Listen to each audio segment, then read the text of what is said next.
N'Keal Harry was an absolute steal at 32. What are you guys talking about? Forget Tom Brady's passing numbers. He's the GOAT because he was the best punter in the NFL. I take Johnny Hekker over Patrick Mahomes to be my quarterback any day.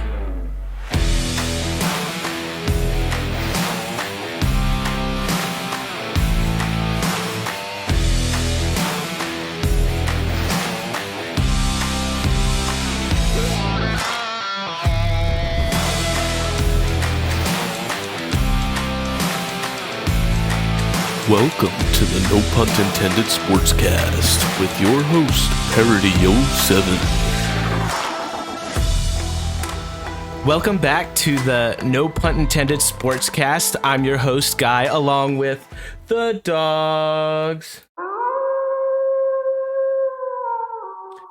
Hound and LB are joining us again as per usual. What's up, gentlemen? Hey, how's Nothing going, much. Nothing much. I've become a big fan of a new and upcoming pop singer. Oh, I don't know really? if you've heard of them, but you probably haven't heard of them before. Nah, it's kind of I secret. haven't. Yeah, I'm sure you'll have a lot to get into with that for sure. But what a crazy week in the NFL. How about it, guys? I mean, the Cowboys, the unstoppable Cowboys being, halted in their tracks. Yeah. The can't win a game New England Patriots stole one from the Jets.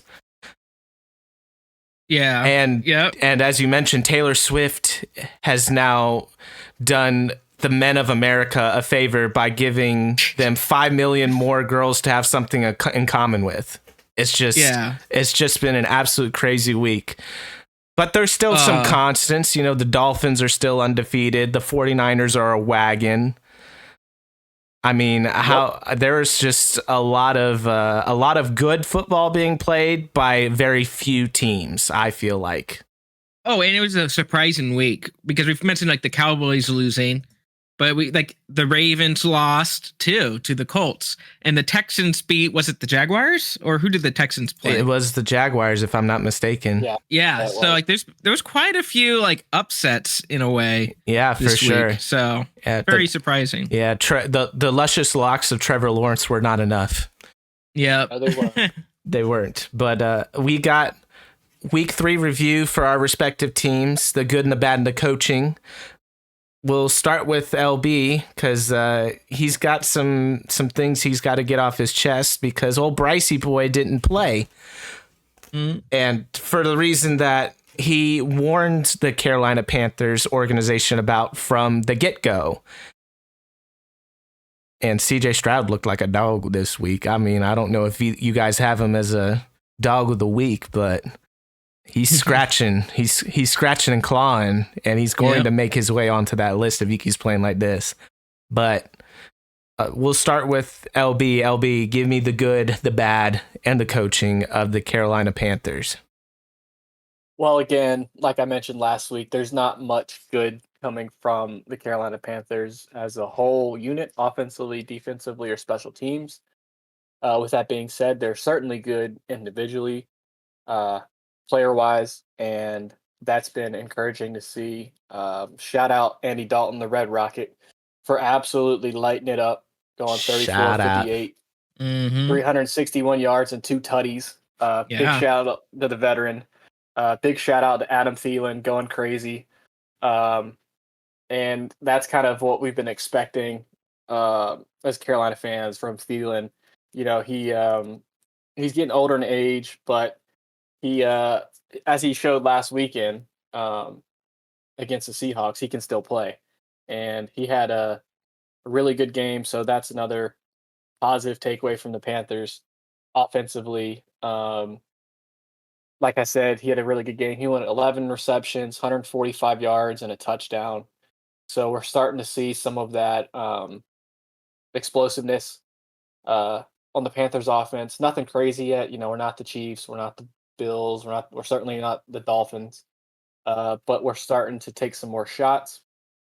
So I would say that's definitely good coaching. We were trying to stress that Seahawks defense, who was banged up in the secondary.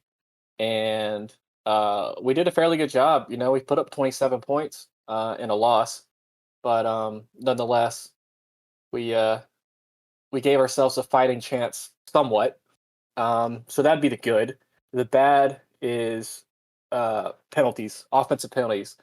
Dude, we had 13 penalties, I think, for 95 yards, Oof. and 8 of those penalties were offensive false starts. That's What unacceptable. was it because of that early start of the tackles, or is it just people not remembering the snap count? It's a little bit of both. Okay. Also, too, we were obviously out in Seattle, home of the 12th man. True. So shout out to those fans for showing up and having an impact on the game. That kind of goes unnoticed a little bit uh, in terms of how the game plays and how in the flow of the game. I mean, our starting left tackle Icky, who was our first round draft pick last year, had 4 false starts. I mean, he's really struggling right now, and we're not that good of an offense to where we can get behind the sticks and then have a chunk play and get back on track, get back on schedule. We continuously shoot ourselves in the foot, and we cannot finish drives. We put ourselves in bad positions. And again, that ties into the run game. Our run game is horrible. We have 0 production coming out of it, and partly because we abandoned it too early in the game, but also because our offensive line is banged up. We don't get any push up front, and that's just not been a strong point for the Carolina offense, which coming into this season was supposed to be a driving force for this offense that we could really lean on and you know kind of take over games, as you see with the Detroit Lions. They have a clear identity in playing hard nosed football. They're going to dominate the line of scrimmage and run the ball, and then Jared Goff's going to go play action off of that and light people up. Um, Carolina doesn't have that, so that's obviously another bad takeaway. Bad coaching. Not holding your water at the line of scrimmage, false starts, giving up 37 points. You're not going to win a game in the NFL with Carolina's offense. So that's not good. Couple more injuries, which is horrible. Seems like this Carolina team, week in and week out, just continuously loses starters. We lost a starting safety, Xavier Woods. He's out this week against the Vikings. Frankie Lulu, our stud linebacker, who actually was promoted to captain in the absence of Shaq Thompson with his ankle fracture, is a stud. He's questionable with a hip pointer injury that occurred late in the game. And that really sucks. That's a big blow to our team. He's all over the place. And then our second round draft pick wide receiver Jonathan Mingo is questionable. He had a concussion last week, so that's obviously not good. And that's not really coaching, but that's just obviously the bad in terms of the outcome from that game. I would say the coaching going forward, if I was running the Carolina show, I would keep Bryce Young on the sidelines. He was out last week with a apparent ankle injury, which there's some speculation on when that actually occurred. I was at the Monday night game against the Saints when they allegedly said he had that injury. I couldn't tell from the stands what play he was hurt, that he was hurt. I mean, so there's some conspiracies going on in that. I don't buy into the conspiracies. I think he probably does have an ankle injury. But the last 2 days he's been a full participant at practice. And it's a unique situation because we're playing the Vikings this week, and that's not a great team defensively. So you'd like to see Bryce get in there and hopefully put up some good numbers and kind of build his confidence. But when Andy Dalton lights it up like he did and gave your team a chance to win against the Seahawks, it's hard to bench him when he had that much production. And so looking ahead in the schedule, we have the Vikings this week. Then we go up to Detroit and play the Lions, which is probably a top 5 defense in the league, I think. And then we go down to Miami and play them, which Miami looks really, really good right now. And we haven't been favored in one of our games this year to win, and I don't foresee that happening before the bye week. So if I was running the show, I'd bench Bryce just to get him healthy. Make sure he's 100% back to full strength because he's our winning lottery ticket. You know, we've mortgaged everything. We've sold the house. We've sold the cars. We've done everything we can to get to this position at the number 1 draft pick to take Bryce. He already missed a game. And again, we're not in a win now position anyways. We don't have the talent around us to really compete at that high level for the entire season.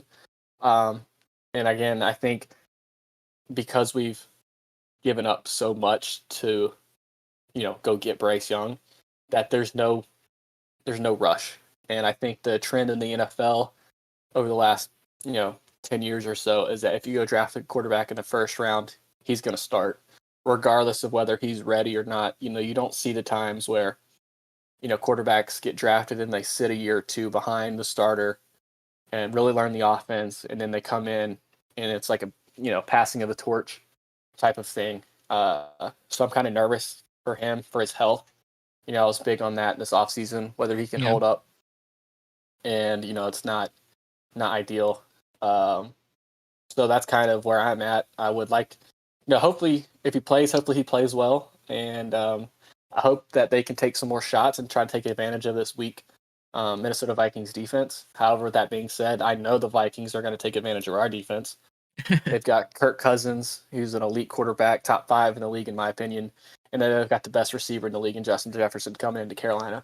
And so I anticipate big days from both of them. But yeah, man, just to sum it up, Carolina's got to get out of their own way on offense. We got to take more shots, and we've got to control the line of scrimmage and get a run game going to really help our defense out and our offensive production as a whole.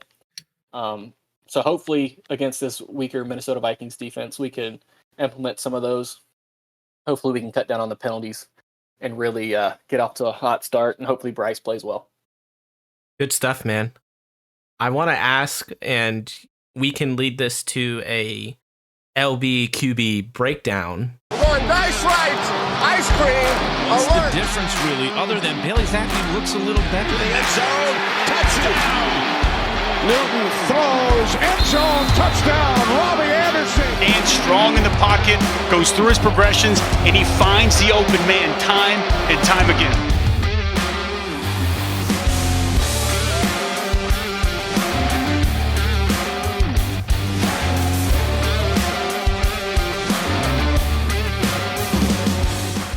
But if you want to break down Andy Dalton's day and explain, number one, why you feel Andy Dalton should stay the starter, at least until the bye week, number one, and number two, why you're sure that Bryce Young's benching last week was completely injury related. Yeah, I'd be happy to. And again, guys, we'll have an overlay on the screen from the next gen stats from Andy Dalton's day against Seattle, so you can kind of see what I'm going through. Andy Dalton threw the ball 58 times, completed 34 passes. And what's interesting is the 58 pass attempts is the third most in Carolina history. The most is 61 attempts. So Andy Dalton was slinging the rock, man. He was not shy about it. And partly was because Carolina had no run game. We abandoned it early, and that does not help. And when you go to Seattle, you're playing in the weather. Throwing the ball 58 times against that team is not a recipe to win. Nonetheless, he did his job. He completed 34 balls, which is like 59% or so, for 361 yards and 2 touchdowns. So a really, really good day throwing the ball, especially with his lack of perimeter weapons. Adam Thielen had a great day. So Dalton was certainly going to his veteran receiver for help, and Thielen did just that. So as you can see, compared this chart with weeks in the past, Carolina took way more shots down the field. They have a touchdown down the left sideline to DJ Chark that they completed in the second quarter. It looked like it was busted coverage from a trips formation to the left side. And Dalton just found him, and it was great. It was like a 46-yard touchdown reception, and that's what this team needs. They've got to have big chunk plays, especially that lead to touchdowns, just to give your team that spark, to keep your defense on the bench, keep them rested, and then also to keep the opposing defense on their heels to lighten the box so you can run the ball and, you can get everything going. Like I mentioned time and time is playing complementary football offensively and defensively, but also as well on offense, just being able to have that run game going and the pass game. Once you get established one, you can really establish the other, especially if you get the run game going, you can go play action. And Carolina did not do any of that hardly because there was a lack of run game. And so you see these, the green dots, the completions, in the weather, a lot of them being under that 10-yard mark, which, you can't really press the ball downfield when you don't have great separation at receivers. But also, too, in the weather, you don't want to take too many shots and risk throwing interceptions, especially in a close game. I mean, it was a 2-point game going into the fourth quarter. We ended up losing by 10. But there was plays to be made. Andy Dalton made them. He had a great day. And hopefully what you'll see going forward is that this stat sheet will be Bryce Young's, and they'll have the same production going forward. They'll continue to take shots, and hopefully they can continue to develop these young receivers like Jonathan Mingo and Marshall. Hopefully they can get them involved and have a true number 2 receiver, because right now Adam Thielen's the guy, as he should be, But again, he's 33 years old and he doesn't take the top off of teams. And so again, because we don't have that vertical threat, there's really no opportunities to throw the ball deep. I mean, every time Dalton was throwing the ball deep, with the exception of the touchdown pass to DJ Chark, it was tight coverage. Dalton just put the ball on the money and the receivers made great plays. So hopefully, we can continue to see that going forward. 2 passing touchdowns on the day is great. That helps the team out a lot, especially when you're struggling. And really great production through the air overall for 361 yards. So I'm super happy about that. But again, hopefully next time we do this, it'll be a Bryce Young stat sheet and chart. And hopefully it'll be similar. Hopefully we get a win. All in all, super happy and proud of Andy Dalton doing his job, coming off the bench, and really giving the team a chance to win. So that's just kind of the main takeaways I had from Andy Dalton's day up in Seattle. We'll see how the season continues to progress. Hopefully Bryce can get healthy, stay healthy, and hopefully our receivers can start creating more space on the perimeter and really open up this offense. Yeah, you got a blitz-heavy Vikings team coming to town this week. So if you are able to keep either of your quarterbacks clean, whichever one ends up playing, it sounds like it's going to be Young, though. Yeah. You would hope that the fact that the reason why they're blitzing a lot, number one, is because it's Brian Flores and that's his MO. But the other thing is that their secondary is not very good. So it's kind of weakness on weakness when it comes to their secondary versus your wide receiver core. And I would give the advantage to you guys. So it's up to the offensive line and Frank Reich, honestly, to scheme it up to where you guys have 3.5 seconds to throw the ball so that your guys can get downfield and make some plays. Yeah, that'd be nice, man. I think the key to success this week is, like you said, giving Bryce or Andy, whoever it is, who ends up starting, time to throw the ball. Continue to take those shots, and hopefully we can get in a run game established early and then work off that in the play action game. So I think the Vikings definitely have the upper hand offensively. Kirk Cousins is, I think, on an MVP run right now, just in terms of his stats. I don't think he'll win the MVP, but if you just took his numbers alone through the first 3 weeks, you could definitely put those up there against anybody and say, yeah, he's in the running for it. And then Justin Jefferson, best receiver in the game, in my opinion.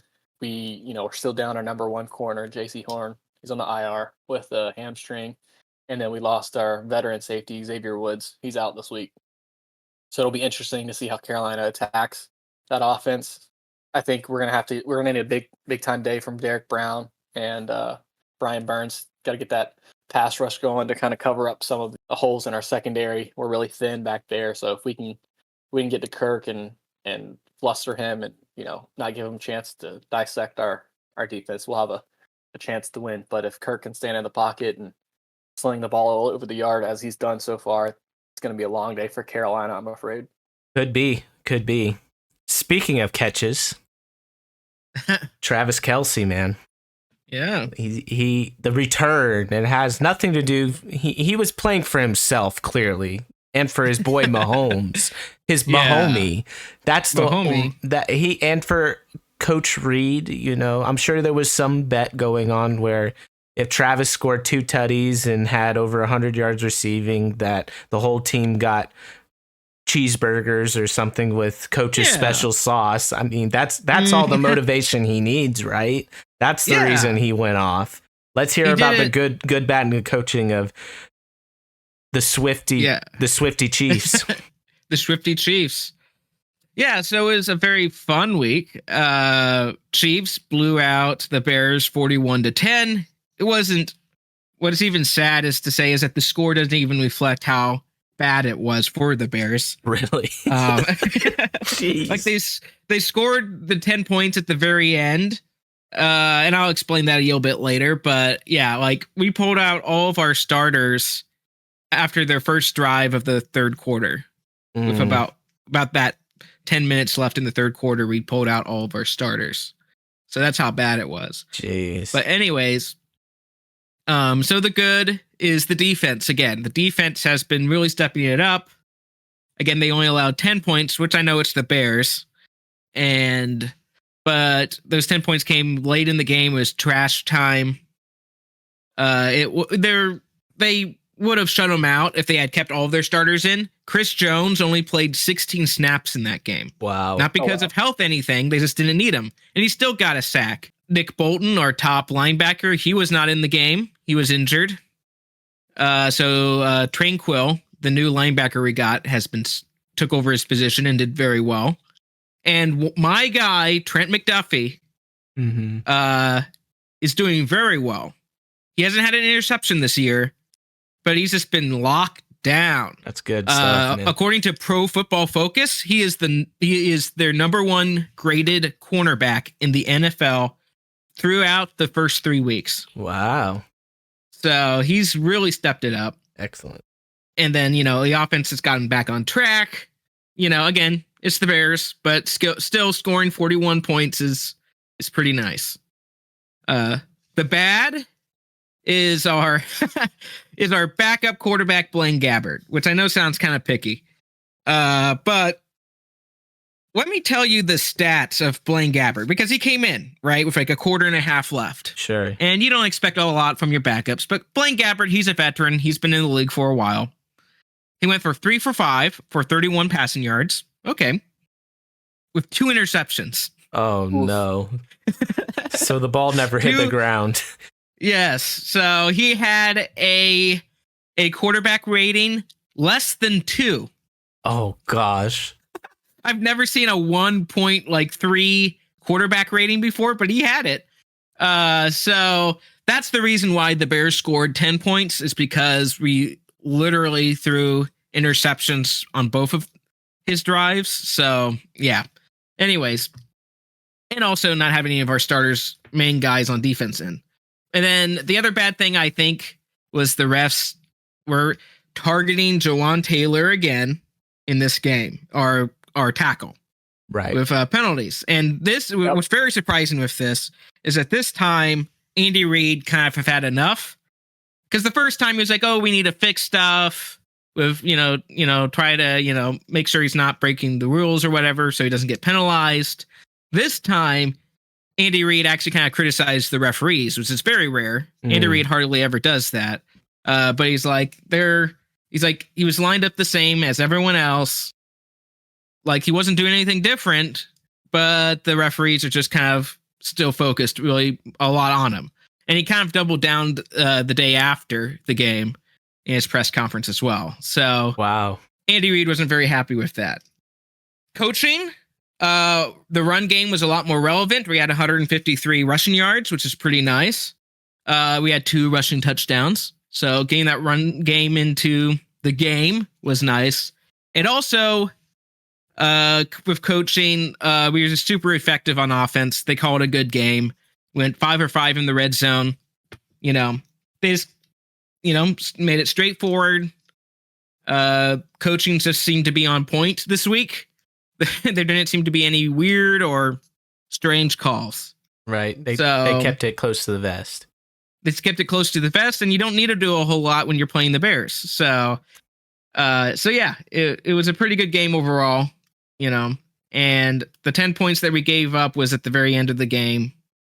It would have been a lot less than that if it wasn't for the 2 interceptions that Blaine Gabbert threw. So anyways, that's my good, bad, and the coaching. Yeah. And that's a good week. Yeah. And you were 2 points off or 3 points off on your prediction. You said 43-9 and it was 41-10. So I don't know what crystal ball you got over there. And it's just the Matt Nagy effect. I'm telling you. It must be the shine of his head. You rub it the right way. You kind of, it's like the magic 8 ball. You shake his head a little bit and you get the prediction of the score. Yes. Good stuff. Good stuff. And something interesting to kind of get to your offense and to the coaching. You said you were 5 of 5 in the red zone. And remember, this is the Kansas City Chiefs we're talking about. So if they scored 41 points, that means they scored 2 field goals and then 5 touchdowns if they were 5 of 5 in the red zone. So that all means all 5 of your touchdown drives were drives that made it into the red zone and then scored. Chiefs of old wouldn't have to necessarily get to the red zone to score. They would take their shots from the 30 or the 35, or because they have the Mahomes, the opposite 40. They'll roll him out and then he'll throw across his body to Tyreek streaking across the other side of the field. But that's really encouraging to hear as a fan, and it ought to be, because you're looking at the ability of your team to overcome third down and second and longs, and which inevitably happen. I mean, every once in a while, in 5 drives, surely is, and you even mentioned that the refs were picking on Jawan Taylor. That means that every once in a while you would have a 5-yard setback, and that didn't seem to matter. So that's the marked sign of efficient offense, not good offense and efficient offense, which is really cool to hear. Yeah, we went 10 for 14 on third downs. That's counting Blaine Gabbert and everything. Wow, that's wild. That's great football, man. Like just situationally too. When you get later in the season and you're going to be playing some, competitive teams. Third down's the money down. And that's awesome, man. For your team to be converting like that on third down and in the red zone, that's a sign of a really good football team. Great offensive production, and that's the standard, in terms of what you want an NFL offense to look like. And Andy Reid and the boys, they've got it figured out.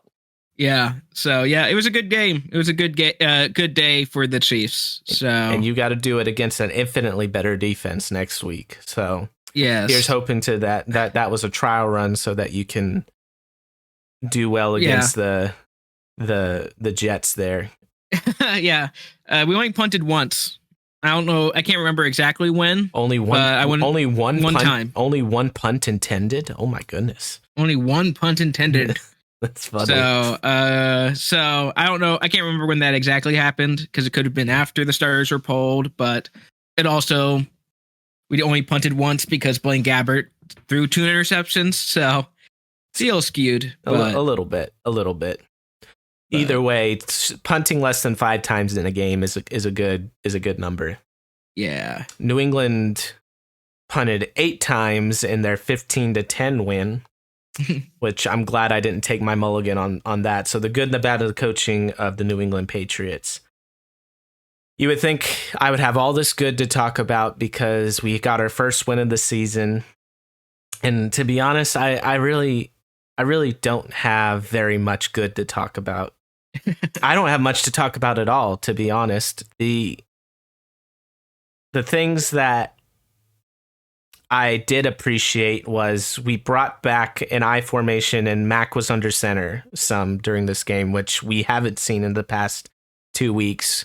And that led to some better runs and to some play action passes, one of them being the score of Pharaoh Brown, who was cut by the Colts because he wasn't good enough for them. He comes over to New England and is outrunning safeties on a coverage bust, but still, it's a tight end that's a blocking tight end who's outrunning safeties. So we'll take it.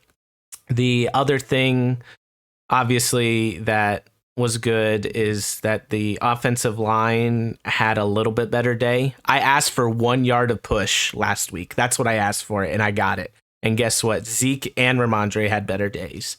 Zeke especially. So we had, I think, I don't remember the exact number, but it was somewhere, give or take, 150 yards rushing between the two of them. And then I think Mac had one run or something like that. We didn't give up any sacks. And it seemed like, based on what the players said, that the theme of the week was to have no turnovers. And they kind of played like the theme of the week was to have no turnovers.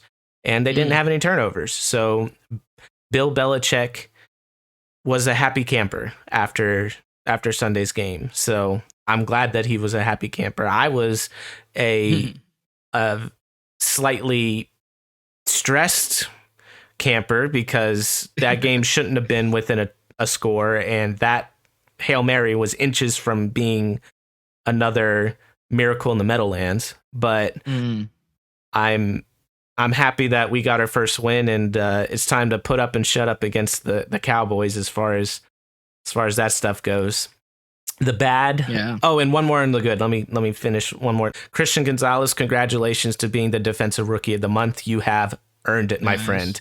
You have covered some of the league's best wide receivers over the past 3 weeks between A.J. Brown and Devontae Smith, Garrett Wilson, and Tyreek Hill. And you have shown that you have that stickiness attribute that all the great corners have.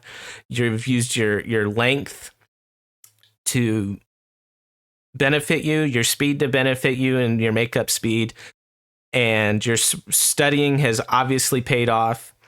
And the biggest knock on you, and why you probably went 17 and behind, I think it was 2 other corners, if not 3, was because if you're tackling, I think you are responsible for 0 missed tackles. So congratulations, Christian Gonzalez. You are a beast. You're not a dog of the week, but you're a beast. Congrats. The bad, still the offensive production was minimal at best. There were flashes, but it's not enough to be competitive in this league. It still isn't. I mean, Zach Wilson's on the other side. He didn't throw any interceptions. There wasn't any turnovers in the game. But there was no way that Zach Wilson was going to put up enough points to win that game unless something crazy happened. And something crazy almost did happen. And we almost lost because of it. But if we had an efficient offense that was doing the things it needed to do to win games, that game would have been in the bag in the third quarter. And it wasn't. Yeah. So another bad is our long snapper, Joe Cardona. I think he's Navy Reserve. 2 bad snaps on field goals led to 2 missed field goals. And that was the difference in that ending sequence being mattering and it not. So yep, that can't happen. We need a smooth operation. Chad Ryland is kicked well. And the last and honestly the worst of the worst when it comes to the bad is Juju Smith-Schuster, man. This team could be 3-0. This team could be 3-0 if we chose Jacoby Myers over Juju. Yeah. The thing that we overlooked was the spacing of the Kansas City offense. The way the Kansas City Chiefs play offense forces teams to cover every blade of grass because Patrick Mahomes can hit any blade of grass anywhere on the field. So Juju had a lot more space to do what he does because there was more space to be had, and he had more one-on-ones and that sort of thing. He's still getting the one-on-ones, but the space is much more condensed because we play close to the line of scrimmage. You know, we'd like to run the ball. We like to work inside the hashes if we can help it, up the seams and that sort of thing. And Juju doesn't have as much space to work. And from what I heard, he is practicing with Mac sometimes. which means that they don't have chemistry. So we need to get the chemistry going. His knee needs to get better. And is it crazy that he's only 26 years old? That Juju is. I know he's out there running like he's 48. So he needs to get his act together. Yeah. And we signed up for 3 years, so we have to deal with it for 3 years, unless we trick somebody into trading him. The one thing that I am a little hopeful of is even though the Jacoby Myers has 3 years on it, they can basically get out of it whenever they want. So I'm sure Jimmy and Josh McDaniels are not going to want to give him up, but New England might need to pay him to come back. I'll be honest, because him and Mac's chemistry was insane, and we don't have that third down option right now, and that's what Jacoby was the third down option. And at the very least, when you have that, you have the ability to open up other guys to get open on third down, because when Jacoby is double covered or triple covered or whatever it is, then Hunter Henry could be open, Mike Gesicki could be open, Demario Douglas could be open, and that sort of thing. So that's the bad. The coaching, again, they stressed no turnovers. They had no turnovers, so that's a plus. I was concerned that they were going to go principal over player with Demario Douglas, but he didn't play a ton, but he played. He had a reception. He had a couple punt returns, and then on one of their opportunities to have a 4-minute drive, they ran a reverse to him, and they only put the ball in the hands of players that they trust during their 4-minute offense. So that was encouraging to see, and I think that's a really good decision. And Pop Douglas needs to pop off against the Cowboys if New England has any shot of winning that game. Yeah. Hey, it's possible. It is. And the last bit of coaching that I want to mention is, even though it was raining, torrential downpouring, there was no umbrella coverage in the game until the Hail Mary. So I can really appreciate the coaches scrapping that, at least for this week, and playing aggressive. And we lived in the Jets' backfield almost the entire game. They had one drive that looked at all like a professional offense. And all it was they had a couple good runs, a couple good checkdowns, and then Zach Wilson hit a cover 2 shot, which that's nothing more than just ability. And Zach has never had an issue with arm strength. So that's the good and the bad and the coaching of the New England Patriots. Nothing too crazy. I'll have a lot more sauce on my review of the Cowboys game, because I think that'll mean more to what's going on. Again, offensive flashes are great, but I want to see consistency, and I want to see better. I want to see scheme touches. I want to see scheme plays. I want to see just production that's consistent and lasts relatively through the game. And even though this Cowboys defense is good, I don't think they are as elite as they were without Trayvon Diggs. And they looked like a dumpster fire last week. Mm-hmm. So I'm encouraged by that. I'm not changing my pick, because even though I think it will be close, I still don't pick New England, because last time I thought the defense looked abysmal. Again, the week before with Miami, that they brought back their 77 defense, and New England looked like trash. So I'm still salty. I'm still not picking them to win this week, but I do think that there will be at least one offensive touchdown. I know I said there wasn't going to be, but maybe there's one. So maybe it'll be 43-13 instead of 43-6. So that's the good and the bad and the coaching of all of our teams. But nice. Hound. Yep. It's time for your victory lap with Nagy Notes, is it not? Yes, it is. So let's do some Nagy Notes, ladies and gentlemen. What's going on? Matt Nagy here. Hey, Mitchell! Everybody's a little bit different. Get them amped up in that huddle. I want to go. Let's go.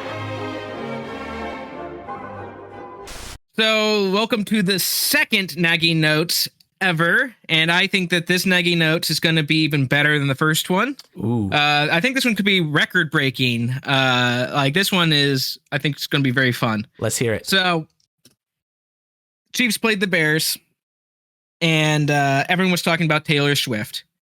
And because Taylor Swift was at the game, there was 24.3 million viewers of the Chiefs versus Bears game. Wow. And it was the most watched game of the week for the NFL. That's counting all of the primetime games, too. And it was just a normal afternoon game. That is the Taylor Swift effect. And while I'm happy for the Chiefs because, they've got more viewership, that's good for the organization, I'm even more happy that 24.3 million viewers got to see the disastrous Bears. Everyone now realizes how bad the Bears are. Bears fans understand how bad the Bears are. There's videos online on social media of Bears fans burning Justin Fields jerseys, which is kind of extreme. But my question is, why did you buy a Justin Fields jersey in the first place? That kind of seemed pointless. Facts.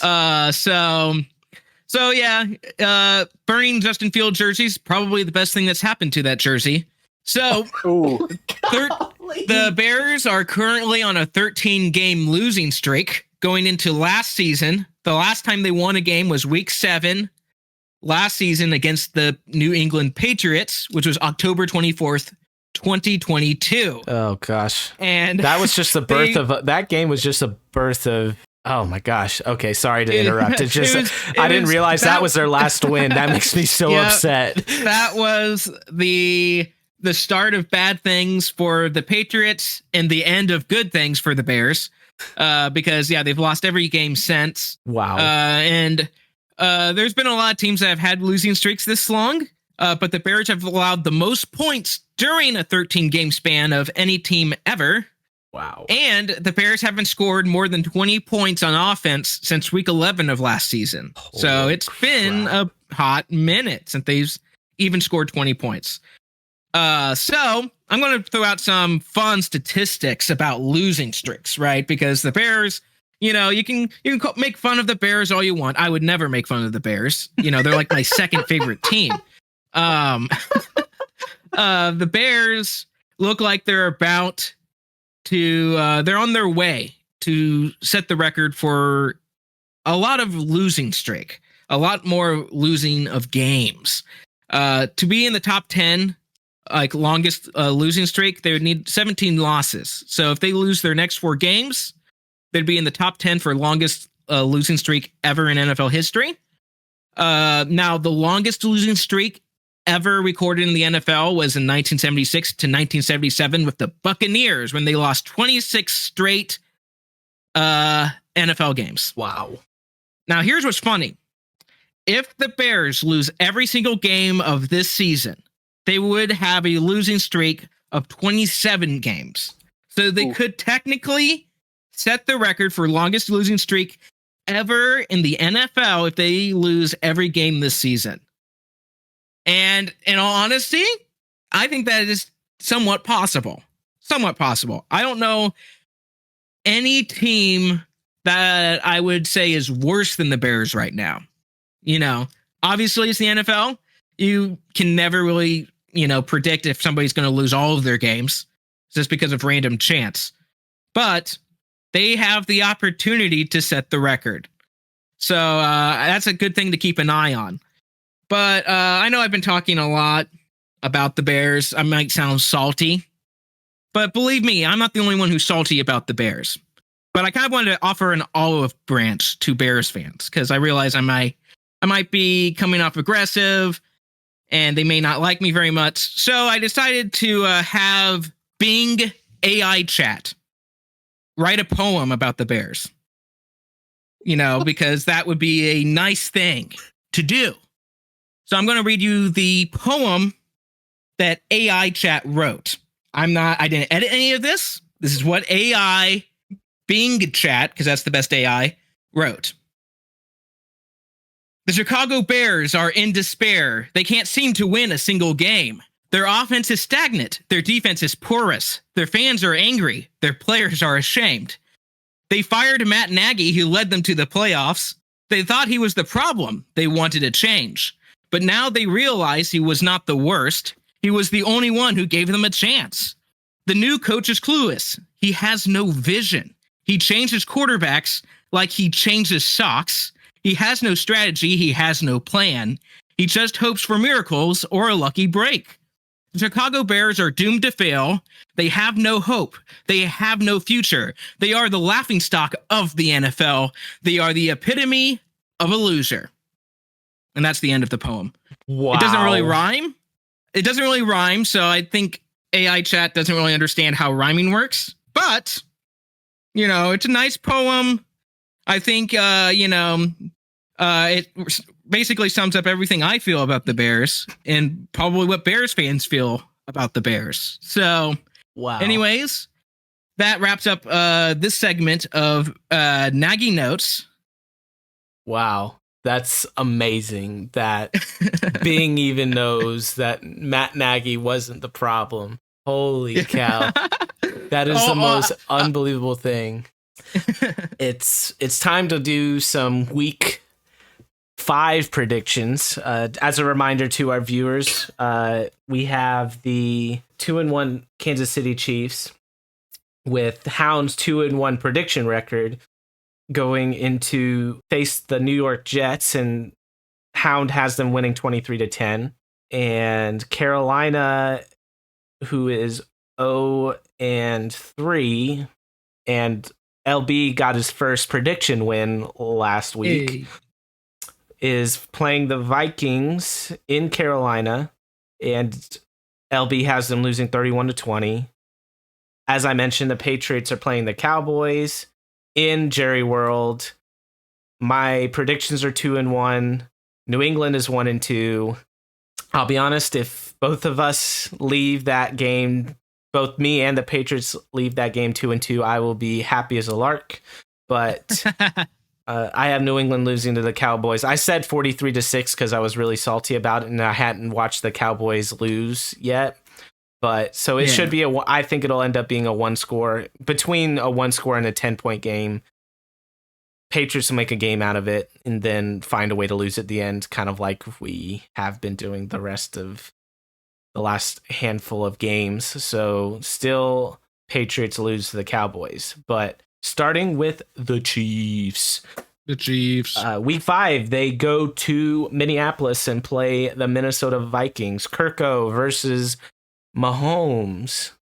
Yeah. What's going to be the story there, Mr. Hound?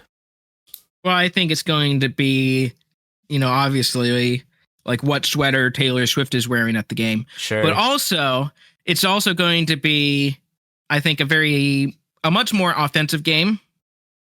Because again, even though the Vikings at this moment, when we're recording this, is 0-3, their offense is not nearly that bad. No. They've got, I can't remember officially, but a near top 5 offense in the league. Yeah. Kirk's leading the league in passing yards. Yeah. So I think it's going to be kind of a high scoring game. I think the Chiefs pull it out 38-30. Ooh. Yeah, I think it'll be, within a 8-point game. I don't think that's unreasonable. The Vikings can usually keep games close because they can score. Right. So, I think this will be a hard game for the Chiefs on defense, I would say. Right. Because of Justin Fields. Like, our corners aren't very big corners. So I think they're going to have a little struggle with Justin Fields that. You mean Kirk Cousins? Oh, it's not Justin Fields. I keep saying Justin Jefferson. Sorry. Oh, I have Bears on the mind. Sure. I have Bears on the mind. Fair enough. Justin Jefferson. Okay. Sorry. Yeah, we already dealt with Justin Fields. Justin Jefferson. I think we're going to have a little bit of difficulty keeping him in check. So, but again, I think we'll win 38-30. All right. Good stuff. LB's Panthers are playing the steam-rolling Detroit Lions in week 5 in Detroit. Tell me, buddy, you all got a shot? No, we do not, my friend. The Lions are averaging 26.5 points a game on offense, so I'm going to go ahead and round that up to 27. which is funny enough because Carolina is averaging on defense, giving up 27 points a game, and our offense is averaging 18 points a game. So with that math and those stats, I predict that the Lions beat Carolina 38-23. Wow. Okay. Yeah. I thought you were going to stick with the numbers. That's funny. No, I think our offense, we get some trash points late to get over that 20-point mark, and that's 11 points at more than what our defense is giving up and what they're averaging on offense. I think they take advantage of our injury riddled defense, our inability to play lockdown D in the back end, especially now with the loss of Xavier Woods, and I think Jared Goff and St. Brown and the guys, they put it on us up in Motor City. Dan Campbell's roaring Lions. They are a freight train right now, so Yeah, it is hard to pick against them right now. This week 5 matchup for the Patriots is actually a sneaky revenge game.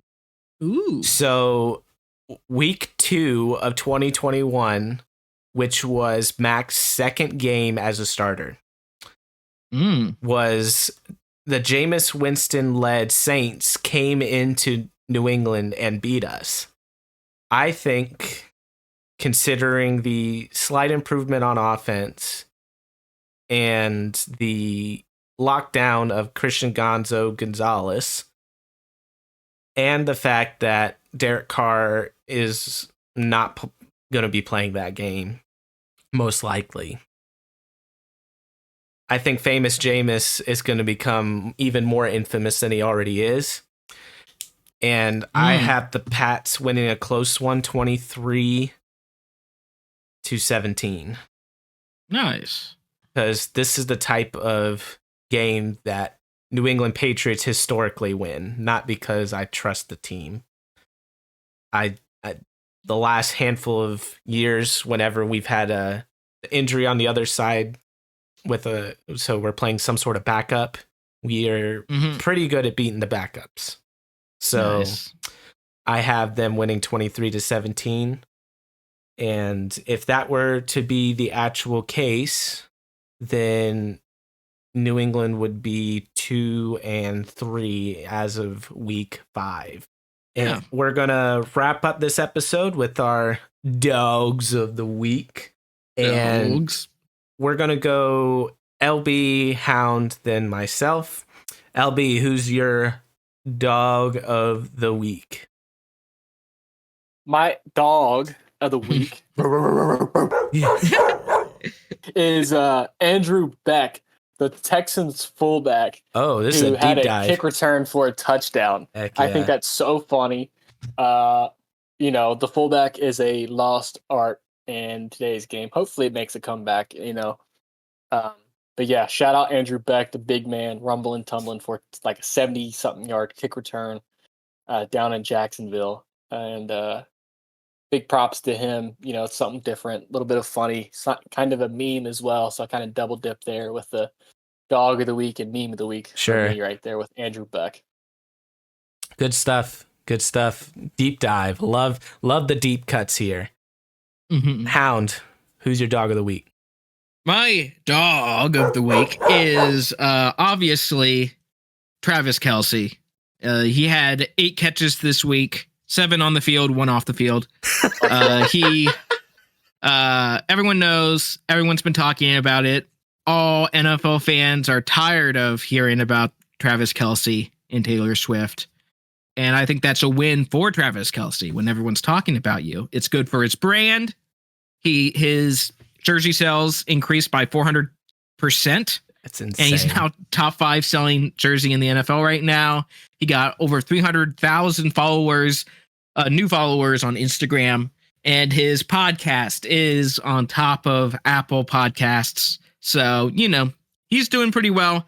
This has definitely helped him out, financially. Now, in his personal life, has this helped him? I don't know. I don't know his personal life that much. So, just keep watching Taylor Swift Twitter, and you'll figure out more about Travis Kelce than you probably cared to know.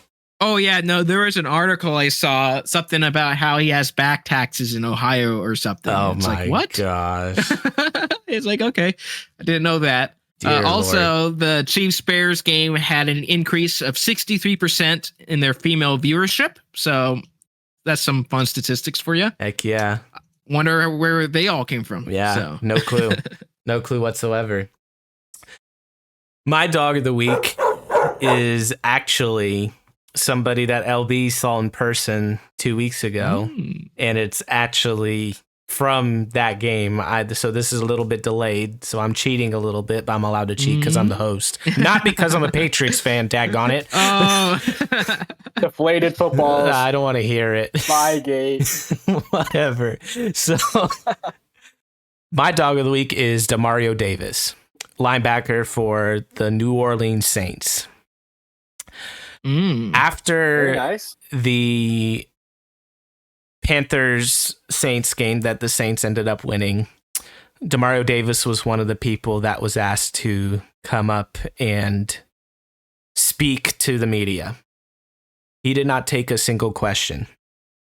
He went up on stage and basically gave a sermonette. He talked about how on the Friday before the game, his daughter, who has some, I don't know if it's epilepsy, but she has some sort of brain disorder that obviously hinders her in some significant fashion and makes her more susceptible to seizures. She ended up having a really bad seizure on the Friday before. And Demario Davis is a Christian, to my understanding, and he sure talked like one. He said that he spent time leading up to that game praying for his daughter. And he said that even though this episode she had was the worst episode she's ever had, and there was issues with her breathing and not responding and different things like that, when the longer a seizure goes on without being stopped, the more likely it is to cause further brain damage. It seemed to him that she, after praying for her recovery and that she would be back better than she was before, that she actually was back better than she was before, and that she was sharper, more alert, and there's protocols that had to do so she couldn't be as involved with her friends as she usually would be because just the protocol of what happens after a seizure. But to have that happen on a Friday and then be uplifted like that by those results, you can't tell me that those thoughts weren't on his mind during the game, because he'd spent his media time talking about it. And he played a good game unfortunately against LB's Panthers, but I think that's an absolute amazing thing to do. Number one, to go out and play despite all that stuff going on with him, to continue to play considering the conditions that his daughter has, and to take the time after the game, after a win, to explain when these guys aren't on the football field, they're still people. So the people part of Demario Davis was in a really interesting, and had every opportunity to kind of check out and allow himself to have kind of a rough game. And he didn't have a rough game, to my understanding. He played really well. So I give my dog of the week honors, though it's a little delayed. I didn't see it till after we recorded the last pod.